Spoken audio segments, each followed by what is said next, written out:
volume there. Is that a little bit better? Good to see everybody here. Let's see, what do we have here? The first thing I wanted to mention is some of you probably already know, but Edie's sister, Shirley Gilbert, went to be face to face with the Lord, and so she's in a much better place. And it was, from what I'm told, a very peaceful passing to go home. So, but services are pending right now. So as soon as we find something out, we will definitely let you guys know. So Edie was very, very close to her. They were attached at the hip. So, but we'll be there to see her as well. So, with that being said, our Lord's Supper is on July 26th, and the deacons meeting is on August 16th. So, just to give you a heads up. So I think that's all I have. I'll go ahead and dismiss the children.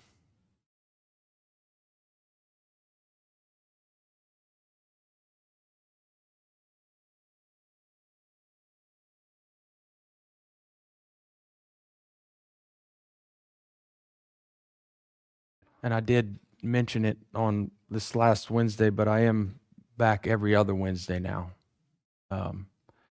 at least in the pulpit. So that's a little bit more than I was earlier, and of course on Sundays. So, and Jason will be doing the other Wednesday. So here we are. Welcome to Grace Bible Church. Always seems like it's been longer than it has been, but I'm glad to be back. And we're on number 54 and 55 on our series on James. And our title is How Our Words Shape Our Walk, which could be the title for a lot of this chapter. And this is, I'm going to call this James 3. I keep forgetting to change those verses. James 3. We're in James 3. Actually, more towards the middle of James 3. And before we get going, why don't we take a moment of silent prayer? We like to take advantage of God's grace when it comes to His forgiveness and our sinfulness. He tells us if we confess, He is always faithful and just to forgive us and to cleanse us from unrighteousness. So let's go ahead and take a moment and do that, and we'll get started. So let's pray.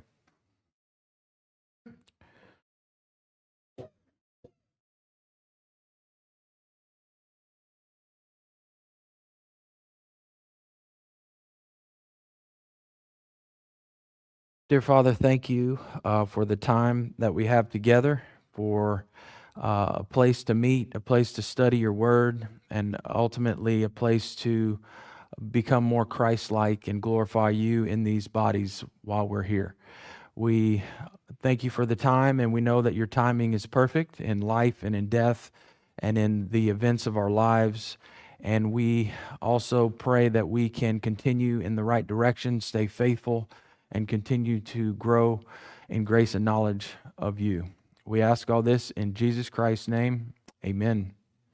All right, so here we are. We're on a good subject, right? It's on our words. It's on our words. And I like this subject because I know I need work here, and I know everybody does. It's just so applicable to our lives. You know, it's just something that we all do every day. You've probably had time to experience some application from last class or from the class before that, right? You've had a conversation and you've encountered something that may have tried to throw you off. Maybe it was yourself. Maybe it was an external party in the conversation, but the reality is this is a big deal in the Christian's life. What we say, how we say it, right? And I think it's directly linked, actually, to what we saw last time, which was different areas of our entire life. How it shapes us, how it molds us, how people view us, what our witness looks like to other people. You know, all these things shine through in words, believe it or not. So a couple things that we learned last time about what the tongue can do for us is it can bring various forms of divine discipline upon us. And of course, that's never fun. I don't have to tell you too much about that, right? That's one of those things we want to bypass if we can. But the tongue can get us into trouble in that way, and that's one of the things that James talked about was it can take you in the wrong direction in life. You know, we all make decisions, and we all know the results of those decisions, but it's always associated with words. If you go back and you look at your life and you say, well, I did talk about it. I talked about it with somebody. I talked about it to myself. I talked about it with X, Y, however many people you did, but those conversations is what guides us in life, or at least it assists. It has input in that guidance, right? So obviously, when we make wrong decisions and we talk about things that are in the area of the realm of the sinful realm, as James was talking about, he called it the world of iniquity. Remember that? The tongue is sometimes likes to enjoy being in the world of iniquity because of our sin nature, and it redirects us to the wrong place that we shouldn't be in life. And I said that's why many of us have missed out on things in life. Careers, friendships, relationships. It's because of that little bitty thing inside your mouth. Talking, speaking, what you say or how you said it, or it's all about opportunity and temporal blessings and pleasant relationships. That's what we all want.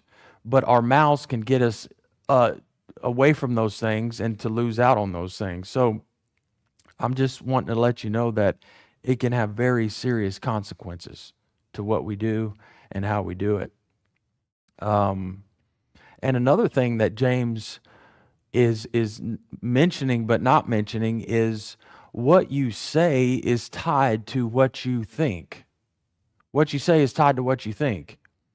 We don't always connect those two because we think, oh, well, we can just say something and think another thing. But that's not necessarily true. You can maybe do that at least part of the time, right? But the reality is you get to know someone, right? You can have an understanding where they're coming from. We have a gut feeling about where things are going. We have discernment as believers, and people just aren't stupid when it comes to talking with people and understanding where they're coming from or where they're not coming from. So our words, whether they're genuine or whether they're false or whether they're rooted in deception, people pick up on those things. So that's part of, I would say, whether our witness is accurate or not. And also another part of this was that the tongue, what you say, defiles the entire body. That was a scary thought. What we say is tied to the body. Remember, James, if you can control the tongue, you can control the rest of the body. It's the hardest thing to control out of everything in the body. And that makes sense because it's easy to strike up a conversation. It's easy to talk to somebody in passing, right? Just say something and say the wrong thing on top of that. So if you can master this, and that's why I think it's a great study, if we can get a hold of it, not necessarily become perfect at it, right? We can't do that. But if we can get better at what James is saying, we can better control the rest of the body when it comes to sin. And I named a bunch of those areas last time. But on a good note, I would say to all this bad is even though we're influenced by all of these things in our lives, ourselves, outside influence, our all these things, at the end of the day, the tongue doesn't just say what it wants to say. You have control of what you say, right? The tongue says what you want it to say. And so when it does operate in the areas that the sin nature operates, it doesn't mean that you have to say what it wants to say. Because there's some things that come to our mind, And there's that middle ground, right? We want to talk about something, but we have to, take our thoughts captive. Should we talk about that? Maybe, maybe not. And we'll see a little bit of that today, all the way back in the book of Genesis. We were messing this up way back when, right? Should we say something or should we not? Should we talk about it? It's funny because the sin nature really wants you to talk about things that you shouldn't talk about. I mean, let's be honest. And sometimes we just jump right on board with that and blah, there it is. It just all flows out. All that flame just comes out and lights everyone on fire. We're burning. Everybody's burning, right? So just remember, one of the things about this is the pilot. The pilot of the boat had an inclination and a desire on which direction he wanted to steer the boat. That was a big deal in all of this, control that we were looking at. The pilot had the desire. The pilot had the inclination of the direction. So he could change it, but he knew which direction he wanted to go. Do you realize if you have the right attitude and know which direction you want to go before you get to the conversation, you're a lot better off in maintaining that course in your life, which is a good course, which is a positive course. Of course, the flip side of that is being out of fellowship and getting in a conversation. You're setting yourself up for failure right there. So I think the question then becomes at that point, what direction are you going to go? What direction are you going to go? Are you going to go the direction that the boss has put you on? The divine boss, God? Well, hopefully, right? We do have a destination that we're heading to. We're going to heaven. We're going to be with Christ at home, as surely as now.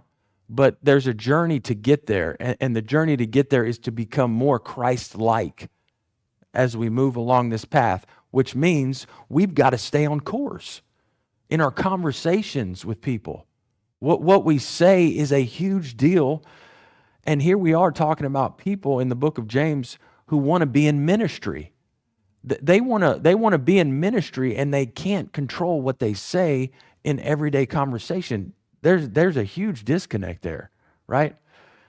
And I do see that a lot, that there's people that want to jump in ministry, and I think, some of it's good, right? Some of it's good motivation. But at the same time, if we're not consistent in our spiritual life, how are we going to be in ministry? How can we be in ministry? You've got to get right first before you can get other people right.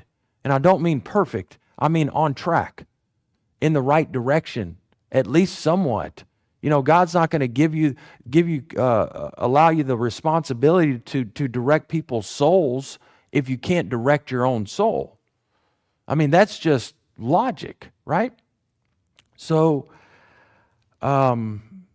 anyways, sin destroys in many different ways, and in this case, the destruction is described as fire. Fire. And we've all experienced fire. If you've ever had a bad experience with fire, it more than likely had to do with you being burned or possibly smoke inhalation, right? I'll never forget when we moved to Dayton, my parents bought a piece of property out there, and it was just covered with vines. You couldn't even pull in the driveway. It was just, it looked like a forest. And so we'd go out there, we'd travel out there every weekend, and we'd all work on it. I was young, I was mostly playing, but I did some work. But I can remember there was always a fire going. There was always a fire. It's constantly burning. There was always something burning. And I can remember my dad got pneumonia, and it was because of that constant smoke breathing. He didn't pay attention, just doing stuff, working, but that smoke over time really messes you up. Of course, he learned that the hard way. But that's just the idea of just the damage and even the unknown subtle damage that fire, our words, can have on other people. It may be a little bit later that the destruction occurs. the damage occurs, right? It could be right then, but it's the same concept as we're talking about with our words. It's not a pleasant experience. So, so here we go. Why don't we go ahead and read in the book of James? And when I say fire, I mean people are going to be hurt, right? People are going to be hurt. James 3:1 says, "Let not many of you become teachers, my brethren, knowing that as such we will incur a stricter judgment, for we all stumble in many ways. If anyone does not stumble in what he says, he is a perfect man, able to bridle the whole body as well." Let me just pause here for a second and say that none of us are perfect, obviously. If you've been around for a couple minutes, you probably know that. But we will all stumble in what we say. We have and we will, right?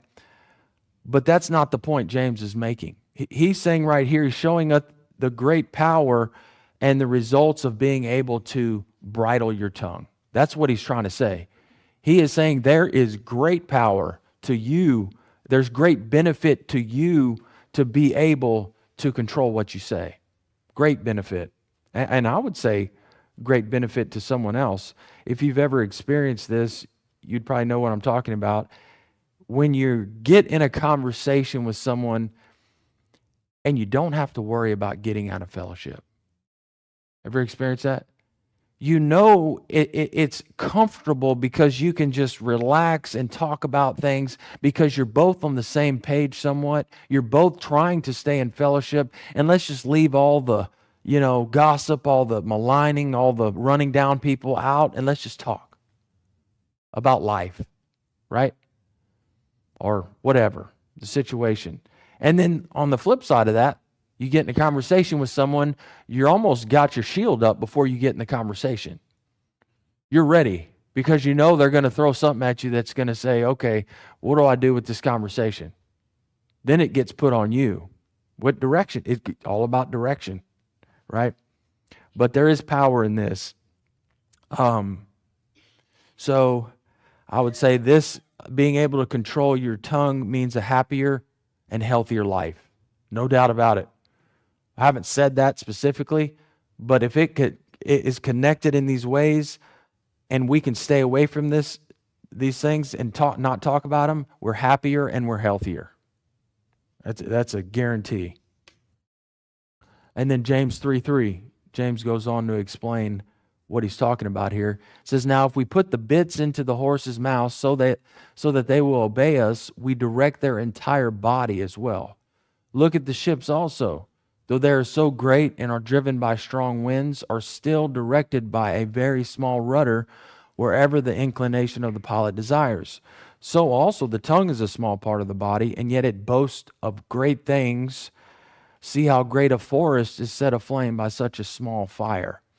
And the tongue is a fire, the very world of iniquity." Remember that word is unrighteousness. "The tongue is set among our members as that which defiles the entire body, and sets on fire the course of our life, and is set on fire by hell." That was the up note I left you with the last time, that there at the end. That was some encouragement, by the way, right? Not really, but it's just the truth. But that's where we left off at the end of verse 6. You can see that. Is set on fire by hell. And I would say that it's certainly describing, at least verse 6 is describing this this world of iniquity, world of unrighteousness, and the defilement that the tongue or that our words can bring us into. This is talking about the area of the cosmic system. This is the area Satan loves to operate in, and he hopes to get us into this area so he can manipulate us. Remember, we don't fail to deception unless we're able to be.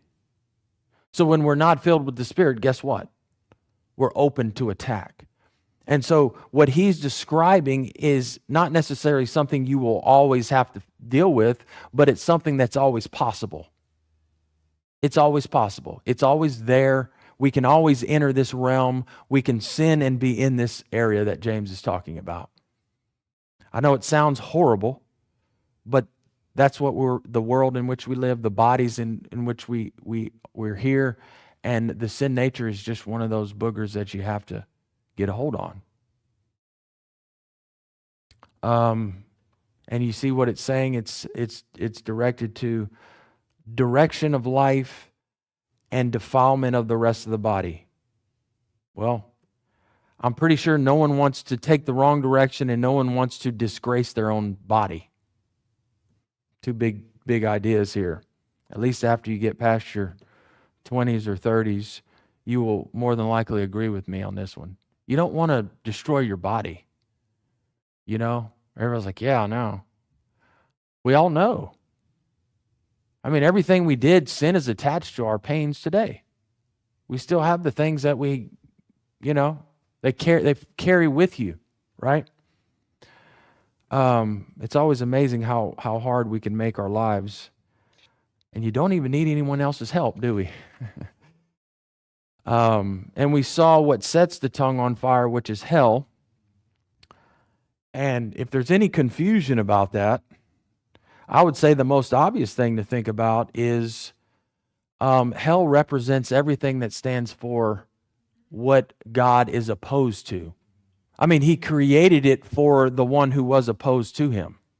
Sin. He created it for sin, rebellion, and those who reject him. I mean, that's the reality, right? Reject Jesus Christ, guess where we go? To this place here, hell. So I guess we could say, well, one thing we know is that it didn't originate with Adam and Eve. It didn't originate with Adam and Eve, right? It actually started with Satan. It started with Satan. And we're talking about sin here. We're talking about defilement. We're talking about hell here. We also need to talk about judgment because that's what hell is. That's what I'm reminded of when I think of hell. And it's interesting that this did start with Adam and Eve. It didn't originate with them, but for us it started with the human race, which started with Adam and Eve. And I wanted to kind of talk a little bit about the book of Genesis because it's interesting that Eve bought into Satan's lies through conversation. Think about that. We're talking about the tongue. We're talking about what we say, and what we say can get us into trouble. That's what happened in the garden. You realize that? That's what happened.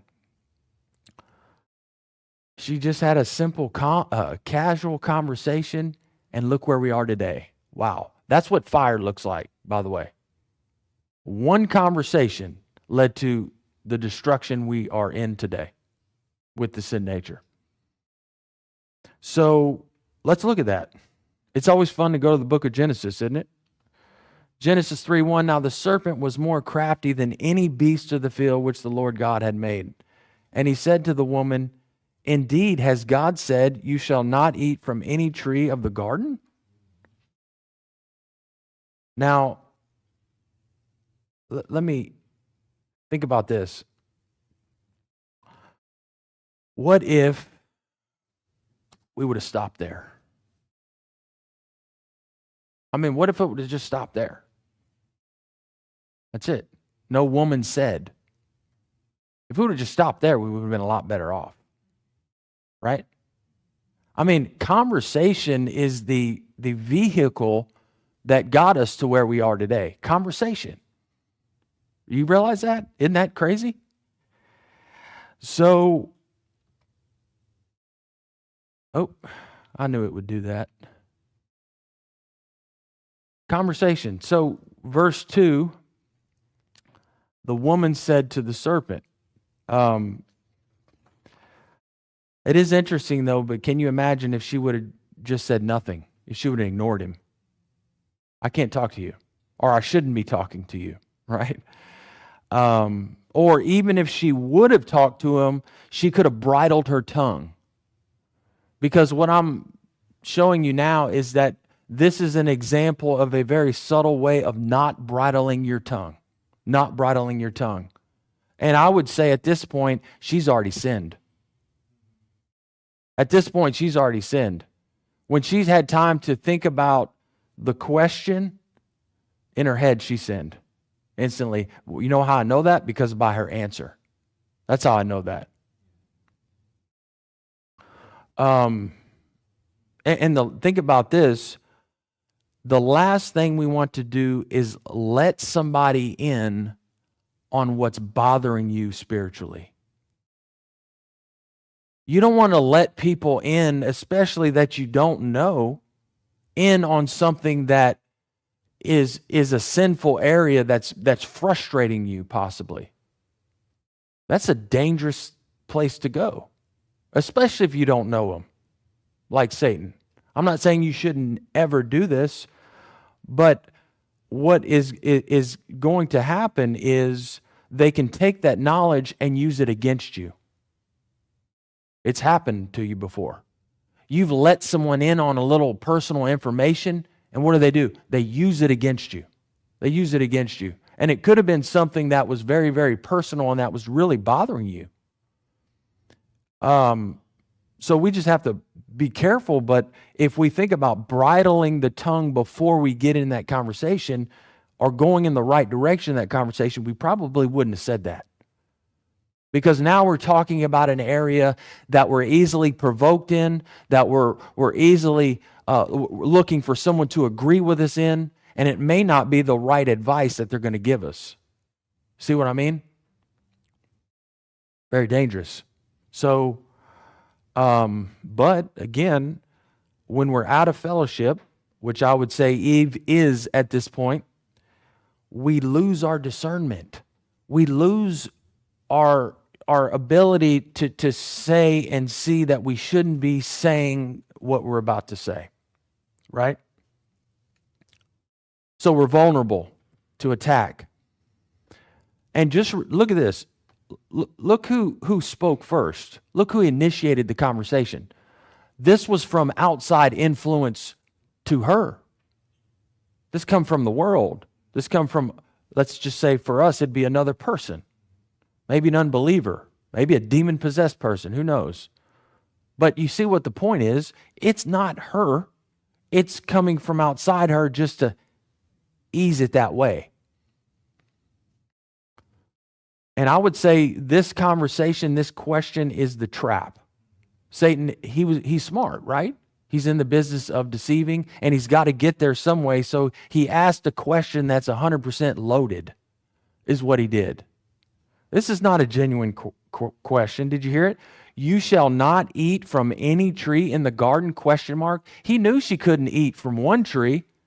He already knew that. So what does he ask her? A question that kind of pulls something out of her. He's fishing. He's fishing for something, right? So if something's on your mind and someone walks up and they know it's on your mind, it's a lot easier to talk about it with them because they know about it. Well, he must know something. She's frustrated about it. She's frustrated she can't eat from that one tree. But again, this outside influence, remember what James was saying? The bridled tongue can protect us from outside influence. He did.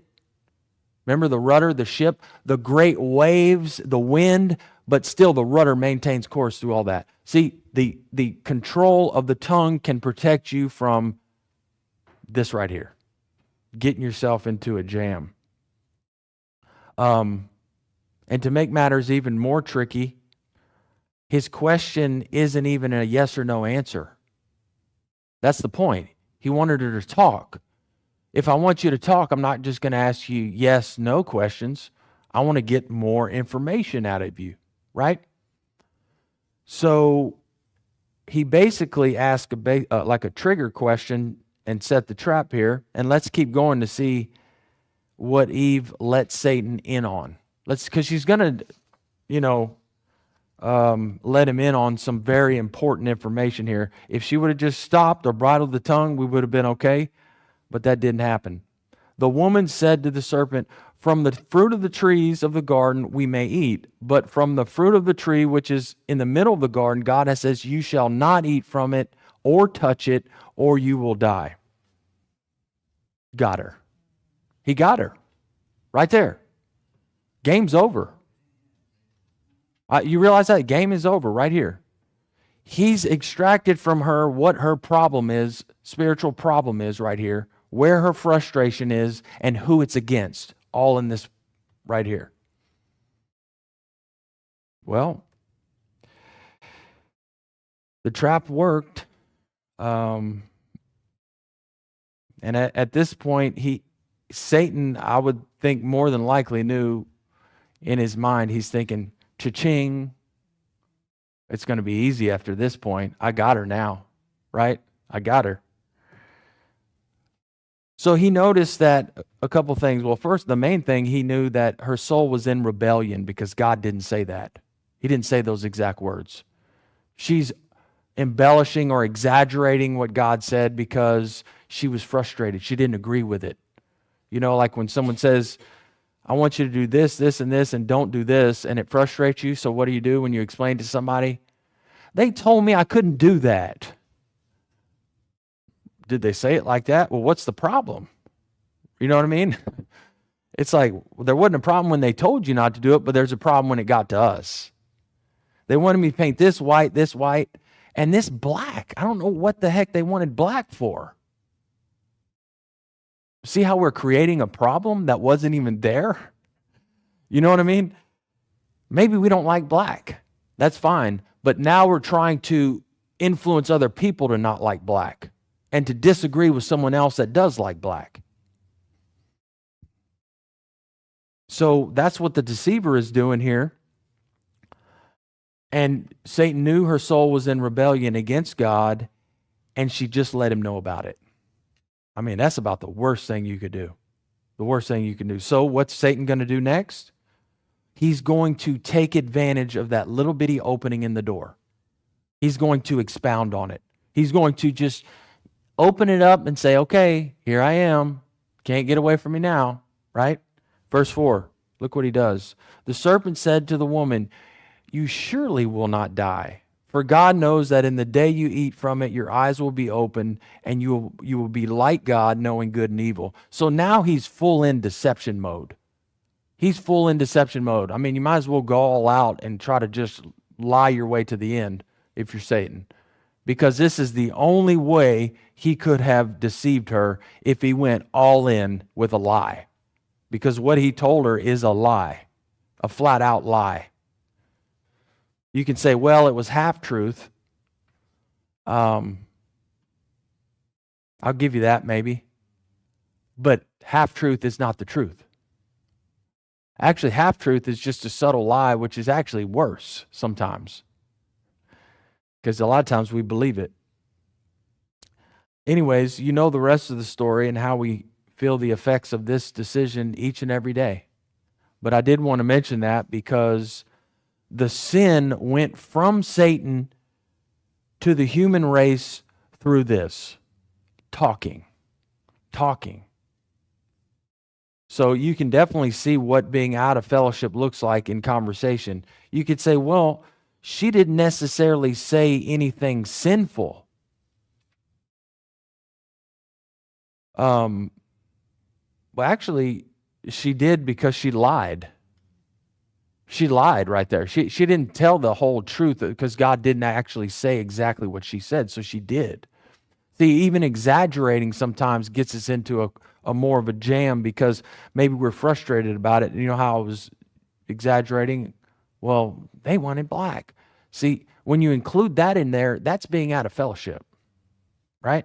Being out of fellowship. I think of a lot of examples like that we're very good at doing. So let's move to verse 7. How's that? For every species of beasts and birds, of reptiles and creatures of the sea is tamed and has been tamed by the human race. I think what this is, the first thing we need to think about this is that this is actually taking me back to the book of Genesis as well. This is showing us man's delegated authority over the beasts, birds, reptiles, and creatures of the sea that God has given us. How about Genesis 1:26? Then God said, "Let us make man in our image according to our likeness, and let them rule over the fish of the sea and over the birds of the sky and over the cattle and over all the earth and over every creeping thing that creeps on the earth." So the key word in this verse is obviously what? Rule. Rule. Did you notice? He said, "And let them rule over." And then he has a list of things. Everything on the earth, it sounds like, right? The bugs, the animals, the birds, the fish, every creeping thing that creeps on the earth. That sounds creepy. Even I don't know, I'm an insect guy. I like insects. But it just shows the great power that God has delegated to you as a person. And along with this power comes the ability to tame these things in this list. You have power over them, right? So let's look at this word tamed. The word is damazo, and it's a verb, and it means to subdue. So the basic idea is you have the power to control these things, right? They can't overcome you. Even the king of the forest, or the lion, right? Can't control you, although it can kill you. But man kills lions all the time. Actually, they control them all the time. They train them all the time. They can be trained. So you get the idea here. But this is true. This is true based on Genesis 1:26. But think about how much power that is. Think about how much power God has given us over on this earth. At the same time, no one can tame the tongue. No one. No one. It says literally, actually, did we get there yet? Oh yeah, it's in verse 8. It says, "But no one can tame the tongue. It is a restless evil and full of deadly poison." Wow. I can't think of an animal like that. I mean, you could say the snake, the restless evil and full of deadly poison. I know quite a bit of animals. I can't really think of one. Can y'all? A fire ant? They always bite every time they get on you. They're probably this way, but it's not deadly, right? It's not deadly. Snakes aren't really restless, you know. They have some control, but you get the point.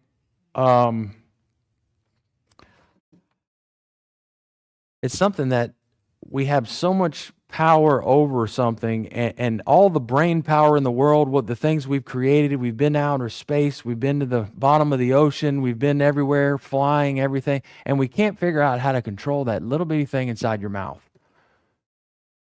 Let's call Elon. Hey, can you figure this out? How do you control that thing? That's your next mission. Control the tongue. Control what people say, right? Good luck. Who knows? He may be able to do it. He's done everything else. I'm kidding. But the obvious thing is if you're asking the question, why can't anyone tame the tongue? Well, because this is talking about our core problem, sin. This is talking about a spiritual problem. It's not talking about a physical problem. So now we're in a different area. We're in a different realm. And man has tried just about everything to control the sin nature. Everything. Everything. And by man, I mean without God. He's tried about everything. So as you can imagine, Satan loves to jump in on this. There's a lot of ways that you can attempt to solve sin. Well, how did Adam and Eve do it? Well, they hid. They thought that would work. That's kind of funny if you think about it, hiding from God. Then they put fig leaves on as if that would somehow erase the guilt when they looked at each other. Well, let's just cover it up. Let's hide. See how sin, what we want to do to it? We want to hide it and we want to cover it up. So people just forget about it. So we forget about it ourselves. But guess what? Can't get rid of it. It's still there, that darn sin. But that's why we can't tame the tongue. No one can tame the tongue because we cannot control our sin natures on our own. We can't do it. So we're actually up to our break, but anyways, it's fun talking about animals if you're an animal person, or bugs. I was going to mention a scorpion, but they don't even fall in this category. Can anybody got any other examples? Well, maybe. I've seen people hold those. They have them as pets. They don't always bite, you know. Restless evil and full of deadly poison. It's only us. Go figure that one. Wow. Okay. You're the most dangerous thing on this earth. The human being. Be a good commercial. All right, let's close in prayer and we'll come back in about 20 minutes or 30 minutes. Dear Father, we thank you for this time. Thank you for the word. And we just constantly are amazed at the truth. And we just pray that we can live by it, follow it, and make it a part of our lives so we can glorify you each and every day in these bodies. We thank you in Jesus Christ's name. Amen.